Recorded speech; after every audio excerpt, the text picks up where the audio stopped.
want to talk to you a little bit about what is sacred stone therapy. There are 3 different things that make it unique. I work with Apanavayu, the downflow, and I move through the terminal ends, the entrances and the exits of the body, the feet, the hands, the head, and well, there's ears. There's many entrances and exits, but the 5 terminal ends, the major ones, I like to work with in the downflow so that clients, when they get off the table, feel their feet, feel their legs, and they feel grounded. And also work with the chakras. So I focus on the lower chakras first, and my stone layouts go on the lower chakras first, and then I work up the chakras and come back down the chakras. 3 functions of adipose tissue. Give shape to the body, storage of vitamins, and protection. So what I'm thinking is, if you want to tell the body that I am safe, I am happy, all is well, then you want to reduce vata, and you want to nurture the body and put oil on the body. And the word for oil is sneha, the same word for love. So when you put love on the body, you're telling the mind that all is well. So I'm thinking vata pushing kapha. A majority of my clients, they have a little extra kapha on them. I really believe it's because vata is pushing kapha. And all of us have a little extra vata right now because of the Kali Yuga and because of this world that we're living in, multitasking, trying to do a million things, that everyone's vata is just a little elevated. So they come for massage and they want to be relaxed. But they've got a little extra kapha, so they think, should I follow kapha-soothing diet and lifestyle? My gut feeling is, first let's reduce the vata. Let's give them some calm and some peace and make them feel their feet on the ground and feel centered and loved and send a signal to the brain that all is well. So I use textured stones so we can sort of pacify kapha and vata, because if you have silky stones, then you don't feel it as much. You can't really tell between a hand and a stone because your hand is as silky as those silky basalt stones. So I use textured stones from the sea, and they're very exfoliating, and they feel wonderful, and you can feel the stones gliding along the skin, and you're absolutely sure it's a stone and not a hand. And the heat is wonderful for both vata and kapha. So everything in sacred stone therapy helps to reduce vata. And like I said, a little bit kapha if you use the textured stones. So I work with the terminal lens, I work with the Panavayu, and I also do techniques that I was taught by Dr. Ladd to do wringing and squeezing of the tissues. So squeezing out the ether and air in the tissues, the vata, the wind element, and compression, and moving at a slow pace because vata is already rushing. So how many massage therapists are here? Oh, good, okay. When you're working on your clients know if you feel confident. If you can apply slow, confident pressure with lots of oil, especially dosha-specific oil if you can, then your client will automatically feel relaxed.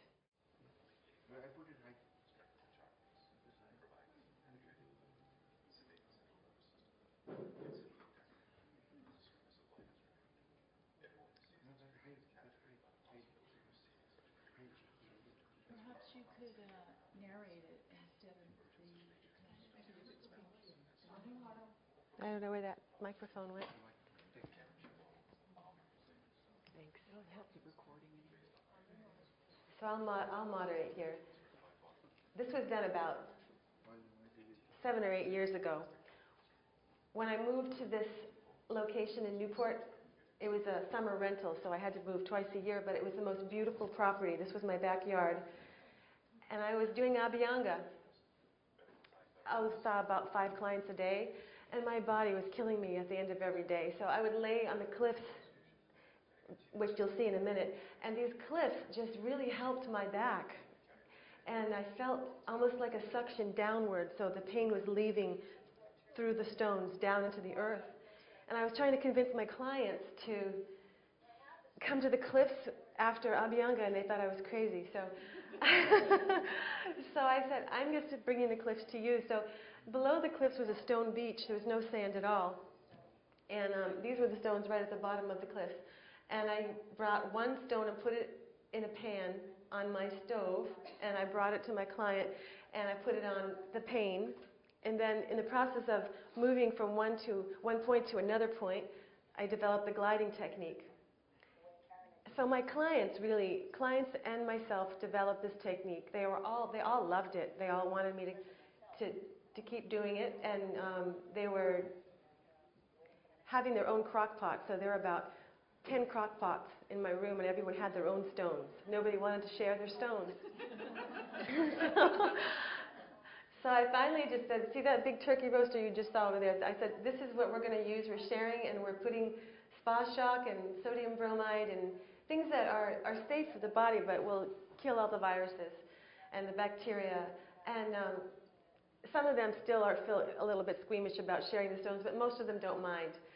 So now I went from 1 stone to 33 stones, and what ended up happening is this treatment takes you 5 times deeper into relaxation that the clients I was seeing didn't really need to come in once a week. There's a lot of very wealthy people in Newport, Rhode Island, and they could afford to come in once a week. They were coming in now every other week because they really didn't need it, because they went into this beautiful alpha-beta state. Really goes much more deeply than a regular massage. And it ended up that I had room to see other people, and my clientele ended up becoming massage therapists because they wanted to learn the technique. So I decided that instead of spending an hour giving massage to massage therapists and teaching about it, why don't I just do it in the class? So I started teaching the therapy, and that was about 7 or 8 years ago. So it's become very successful, and a lot of spas have this treatment. Has anyone had a stone massage before? Yeah. Oh, good.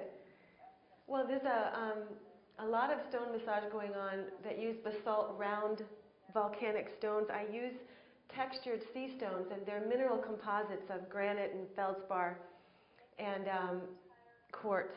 And I also use the white quartzite stones you'll see shortly. And those are found on the beach as well, and I use cryotherapy with the cold stones. So it's cooling therapy. So I'll alternate hot, cold on the face for vascular gymnastics and create a nice blood flow and a glow, rosy glow. And then on the stomach sometimes, if someone's got constipation, you can go clockwise with a hot stone and then put the cold stone and the hot stone and the cold stone, and this will stimulate peristalsis. So really my clients, I have them to thank for helping me design sacred stone therapy. And I found that most of my clients were experiencing excessive vata. So people who come for massage therapy are people who really need to relax and unwind, and they really need that bliss and that peace, even just for 1 hour, if they can forget all their worries. And they lay on the table, and they just want to be nurtured. I would feel their pulses, and I was expecting to feel pitta, kapha. Most of my clients were coming in with high vata. So everything I did in my treatment was geared for reducing vata, the squeezing and the wringing of the tissue, the compression, the slowness, the confidence, moving through the terminal ends, terminal clearance, and working with the lower chakras, Apanavayu. Apanavayu lives in the lower chakras and is associated with vata. And also having a sweet voice, speaking softly and gently. And the trust between you and your clients has to be there, or else no healing can happen. So a lot of my clients just became almost like my best friends, really. I love all of them, and it feels like, when they come to see me, my best friends are coming to visit me. So it's a great job. I love what I do, and I really want to be able to spread this so that other people can learn sacred stone therapy and teach it.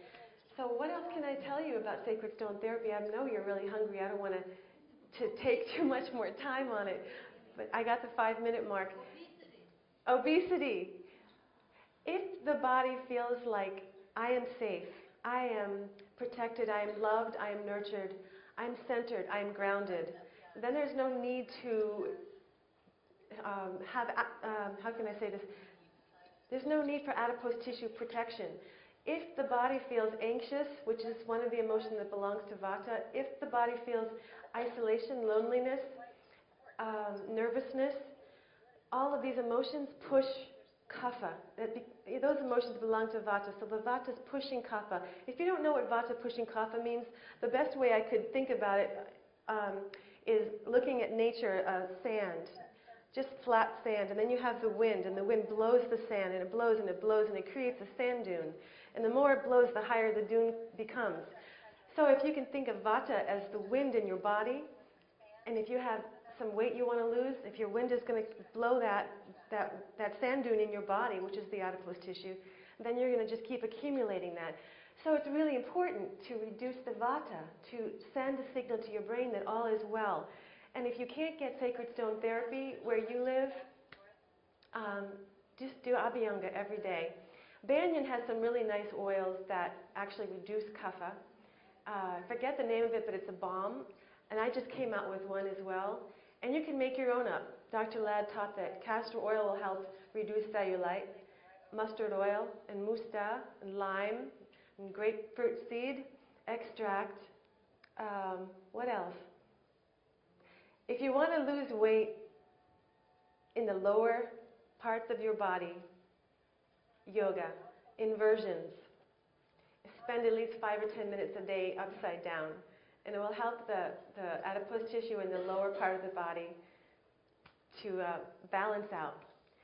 So I guess I'm done. I got to thank you, and I really appreciate you listening.